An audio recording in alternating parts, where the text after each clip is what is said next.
Today on Open Exam Prep, we are covering a crucial topic for the Series 6 exam: anti-money laundering and ethical practices. This area is all about protecting the integrity of the financial system and ensuring you act in your client's best interests. The foundation for these rules is the Bank Secrecy Act, which requires financial institutions to assist the government in detecting and preventing money laundering.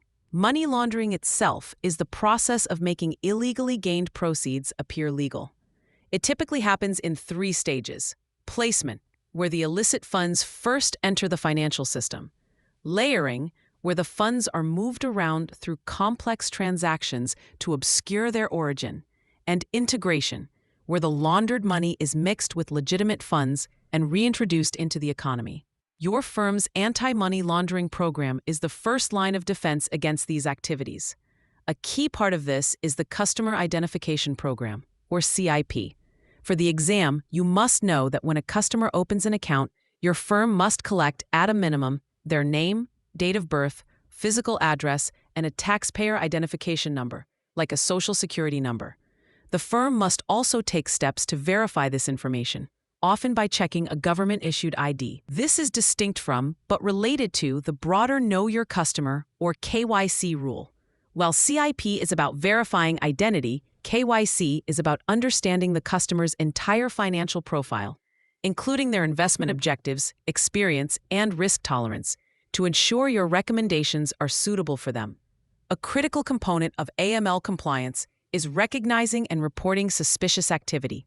This is done through a Suspicious Activity Report, or SAR. A firm must file a SAR for any transaction or series of transactions involving at least $5,000 that it suspects might be related to illegal activity. For the exam, remember the key details: the $5,000 threshold, the requirement to file the SAR with the Financial Crimes Enforcement Network, or FinCEN, within 30 days of discovering the suspicious activity, and the absolute prohibition on informing the customer that a SAR has been filed. This is called tipping off and is a serious violation. A great way to remember the core rules is the phrase, "Suspicious 5, file in 30, tell nobody." This covers the dollar amount, the deadline, and the confidentiality rule. An exam question might describe a client who makes frequent structured deposits just under $10,000 to avoid other reporting requirements, which is a classic red flag that would trigger a SAR. Now let's shift to the ethical obligations that build on this foundation of knowing your customer. One major prohibited practice is churning.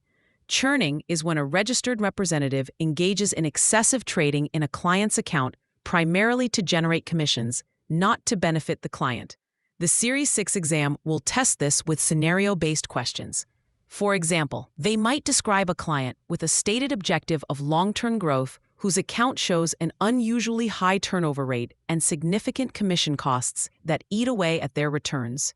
This activity is inconsistent with the client's goals and demonstrates a clear breach of ethical conduct. Another prohibited practice is unauthorized trading. Simply put, you cannot place a trade in a client's account without their prior authorization for that specific trade. The only exception is if the client has given you written discretionary authority, which allows you to make trades on their behalf without consulting them first. A common exam trap is a question where a client gives vague verbal instructions like "use your best judgment." This is not sufficient. Unless a formal, written discretionary agreement is on file, you must have the client's approval for every single trade.